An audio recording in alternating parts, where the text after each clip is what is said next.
And good morning. Time to wake up. 60 degrees out there. Sunday wasn't as hot as I thought it was going to be, but yesterday was nice and warm. Got to lay out some. Had a great day. Today, temperatures in the 80s, but we do have rain on its way in this afternoon. JC? All I know is this morning, we have not, how many of y'all turned your air conditioning on yet? By the way, I'm Jamie Cooper. Thank y'all for getting up with us on a Tuesday morning edition of Athens in the AM. Cooper & Company right here, Athens, Alabama. Join us this morning. Dusty McClemore right down the road at Lindsay Lane Baptist Church. Tom had just got back from the beach, McAlister. Dusty, what happened to spinning, man? Me and you show up yesterday at 5 o'clock, no bicycle. Nobody was there, didn't they? They knew we were coming, didn't they? Yeah, I know. Closed it up. You stayed, I came home. I backed that. Have y'all turned your air on yet? I have. Yeah. Now, how unusual is that? We haven't. This morning when I got up, it was 77 degrees in our house. I was sweating. Had to go outside to cool off. I did get up last. I'll tell the story in a minute, though. Frank, what's up with you? Everything's about the same. Everything. No bad weather coming in, Frank. No freeze or nothing. No freeze, that's for sure. When Frank says it, it's the gospel. Anyway, that's what's coming up today. Gloria and I spent Saturday afternoon down with Sarah Wallace down at Athens Rehabilitation Center for Miss, what do they call that? It was a beauty pageant. Beauty pageant. Gloria was one of the 3 judges over there. We've got video of that. Good, exciting way to spend a Saturday afternoon. We got some great video. Had a good crowd down that way, too. Sarah did a good job putting that on. That's what's coming up on today's program. Frank's on the phone, 230-498. You can text Gloria. I think the Pilot Club of Decatur is going to be up here a little bit later on this morning also. Mayor Mark's out of town today, not with us on his every other week type Tuesday morning. But we'll get it cranking right now. Dusty's going to talk about Easter services coming up down Lindsay Lane, too. And we'll tell you about what Johnny Lee Deasy's got going on. He'll be with us tomorrow. Let's get it cranking right now, as Gloria tells you. Yeah, chance of rain for the next 3 days. That's right, the next 3 days. So if you didn't do everything you wanted to outside, you better hurry up. But 60 degrees out there right now. Well, 59, 60 degrees anyway. Temperatures we should see around 82 today for your high. They're saying the rain should be here. Those are those spotty showers around noon or lunchtime anyway. Tomorrow, 81 for your high. We do have 50% chance of rain. And yet another day for your extended forecast. One more day of rain. And then hopefully, I don't want to see it rain all weekend, but we shall see. It's going to be a beautiful Easter. Let's talk about record warmth that made March a little too sweaty for spring. Tens of millions of Americans last month saw the warmest March in their lifetime. Well, you got your air conditioner on, Tom. That's right. That's right. We need to turn ours on. I like it cool. All right. Dusty, did you watch a basketball game last night? I watched the last of it. My grandson had a ball game, so I didn't see the first half. I went to bed, 7:30, whatever. Got up at 10, watched the last 5 minutes of it, I guess. Yeah. I think Kansas was on the coming back then. I think they'd been behind by about 13 or 14 points earlier in the game. Yeah, they were behind most of the game, I heard. Old Cal, Coach Cal up at Kentucky's been in the Final Four. Is that his 5th time to be in the Final Four, but only time to win it? And they withdrew 2 of the 4 times he was in it, I think, because of illegal recruiting or something. Yeah. So, but anyway, they won last night, 67-59 to cap a dominating year. Slept right through it. Beat Kansas, huh? I slept right through it. Yeah, well, I got up. That's the way I figure I do things now. I'll get up. I go to bed so early, I'll just get up and watch the end of it. Yeah. That's the best part of basketball anyway. Yeah, I know it. Yeah. The last 5 minutes. I don't know what to play the first 3 quarters. know it. And the last 5 minutes, the last what? 30 minutes? Oh, yeah. If it's 2 minutes to go. Will. Well, carry on. All right, Dusty, talk about something. I don't know how you feel about this, but I'm assuming not too good. But bought my first lottery ticket Thursday up in Ardmore. Gloria and I went up there and bought it. Didn't win, doggone, after I was giving away all that money Friday on the show. Spend $50. They said, like, 5 is enough. Talking to people at church Sunday, they said it was so crowded Friday afternoon trying to get off the interstate that traffic was backed up to 65 going into Ardmore off the interstate. And the Ardmore Police Department was out there having direct traffic. Yeah. But there's a winner in Ardmore that hasn't come forward yet. I'm getting is that right? Not a big winner. But still, Okay. All right, USA Today this morning. Now, can I ask you, do you ever buy a lottery ticket? I never have. Never have. Never. That's I just say that because I knew you used to have a little addiction with gambling. It's just because we didn't have them here, I guess. That's the only reason I did. Harder to get. Since part of Mega the Millions jackpot in dispute, a Baltimore woman claims she won 1/3 of the $656 million Mega Millions jackpot. But she worked at McDonald's. And the colleagues at McDonald's said, no, that was a joint pot. Well, now the woman says this morning on the news, she can't find the ticket. If I got a ticket worth a third of $656 million, doggone, I'm going to know where it is. Right. Why is it, Dusty? People, and it goes on to show several instances in history what's happened. When it said one guy won some money, they had a pool going, asphalt workers back 4 or 5 years ago. Well, he comes up, said he had foot surgery. They look up online or however, he won $38 million. This was 2009. They just ruled last week he's got to split that money with his co-workers. Good. Why do people, if you're going to get millions, be so greedy to keep other people from getting the same amount when it was all part of the deal? Right. Well, I think it's part of our nature, just being greedy. You know, we like winning. Yeah. We like it, you know, having it all sometimes. But you know, you think that much money, you wouldn't be willing to share it with some of your friends. Yeah, it says here, reality sets in after mega dreams. Says here, a University of Indiana economist doubts there will be a negative hangover effect on lottery sales. But it says it's amazing how when the jackpot gets way up there, so many more people come and get it.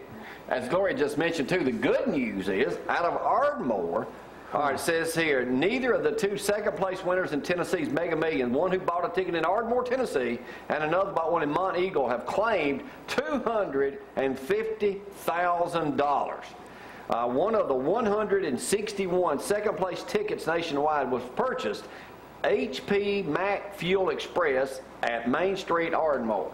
We bought ours at Bang Chevron. Missed it again. Did you have to stand in line? No, There were about 6 Thursday people there in was front of nothing. us. I mean, you got winners in the March 30th. You're going to have 180 days to claim their prize.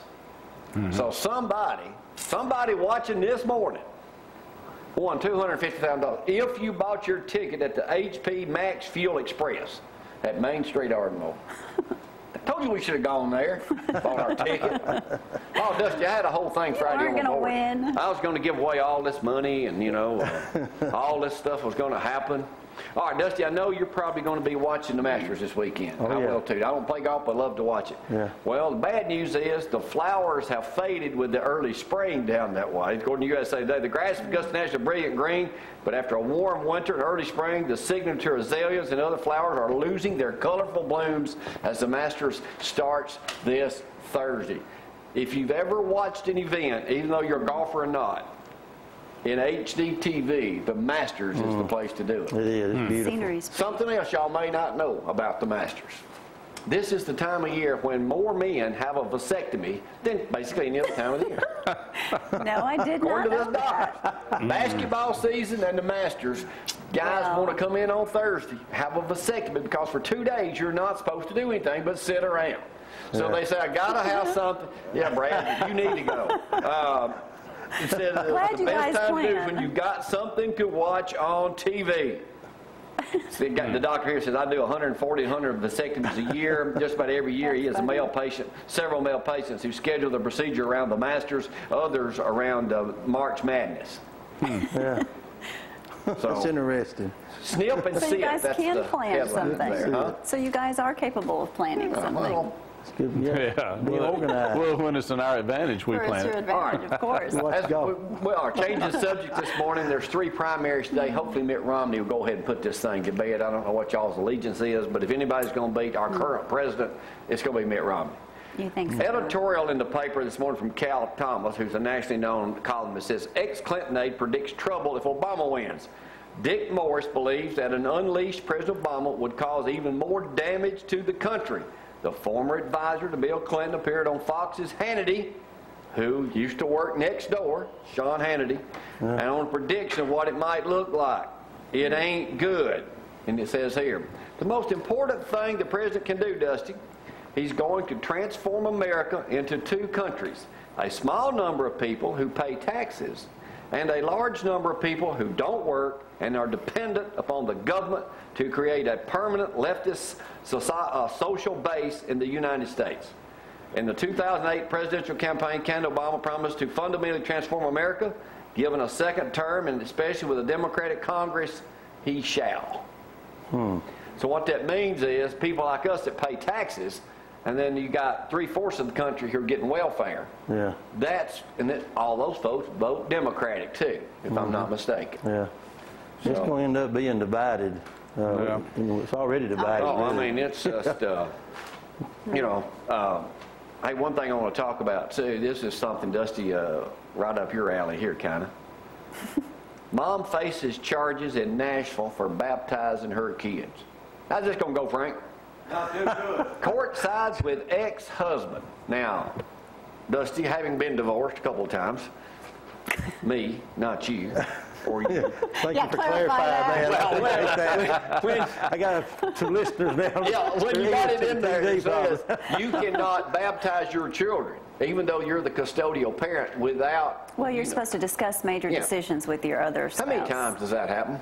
Well, your ex-wife did the same thing. Yeah, just think about it and have her arrested. So that's a law? Mother in faces your divorce contempt decree. of court charges for possibly jail time for baptizing her 2 kids without the knowledge or consent of her ex-husband. Both parents are Christians. The father is a member of the United Methodist Church. She's a Presbyterian. The father, according to court records, thought the children should be baptized when they are older and better to understand the significance of the baptismal ceremony. The couple had even consulted a minister when they were married because they couldn't agree what age was best for the kids to be baptized. The records show the kids will be 5 and 7 this month. The Court of Appeals decision sides with the father, who had asked that his ex-wife be convicted of criminal contempt after discovering that she baptized the kids against his wishes. But also, Oh, I never heard of that. also in there it says, I mean, she did it without him knowing it at all. He wasn't even allowed to be a part of it. So that's part of his argument. Legal experts disagree on whether the appellate court decision is trending into forbidden territory of deciding spiritual doctrine or just upholding the law when a parent is accused of flagrantly violating a court order. See, Yeah, had that he would had be an the opportunity. legality of it. See, that's, I mean, They could have gone to mediation. Yeah. Even if he lost, he could have been a participant in the Yeah. baptismal. That's why he's so upset. Right. Not that I they had were the same thing baptized. happen to me. You found out after the fact. And when we joined Crosspoint that day, she complains to us because Cassidy was with us. And he was already a member of her church. Yeah. Well, be a member of both churches.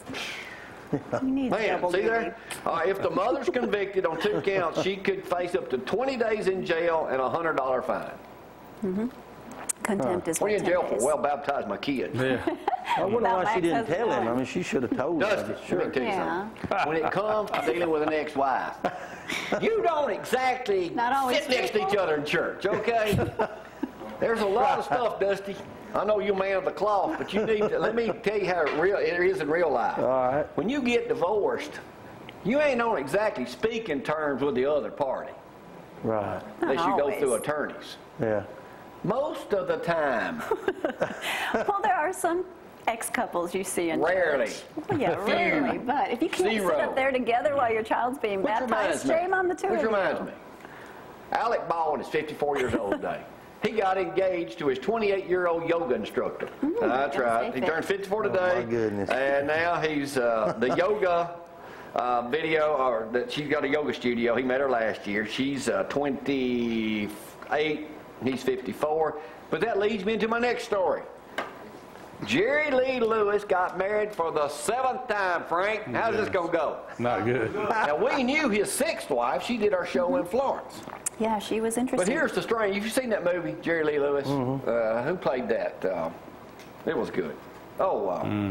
What's his His name? first wife was like 13, wasn't she? or Well, something? I'm getting And Dennis cousin? Quaid played him. Yeah, Okay, Dennis I'm Quaid. getting to that. Get Okay. this. Rock and roll legend Jerry Lewis of Jackson, Mississippi, has been married for a 7th time. His new bride is his cousin's ex-wife. How's this going, Frank? Not too good. He The likes the Adams County circuit clerk said the marriage license shows Lewis was married March 9th to Judith Ann Coughlin. The 76-year-old Lewis is known as the killer. Great balls of fire, a whole lot of shaking going on. The bride, who's in her early 60s, was previously married to one of Lewis's cousin and was close to his daughter Phoebe Lewis, said the bride's sister. The wedding was small, only guests and relatives. They were all kin to each other. She's real happy. How do He's you got a think wild Christmas- reputation, but he's a very different man now. He's a very spiritual man now. How do you think Christmas is going to be at their house with all the family members All them around? gifts he's got to give. But here's the funny thing about it. You mentioned the 13-year-old. Judith Brown, was the one he's married to now, was previously married to Lewis's cousin Rusty. They divorced in 2010. Okay. Rusty's older sister was Myra Gail Brown, who he married in 1957 when she was 13 years old and was his third wife then. So, What? now y'all with me on this? No. He's marrying his No, you cousin, lost me back there. his cousin's ex-wife, but the cousin, older sister, was his third wife, the 13-year-old. 13-year-old. You getting all that, He's Frank? harder to keep up than you. The woman that So we what knew, would the kids call them? one we knew We was just have to Carrie do the McCarver. replay. Carrie's who we knew. They were Carrie. married for 20 years. Great aunt or my grandmother aunt? So, how does that work at a family reunion, does it? I have no clue. I don't know. I don't have a clue.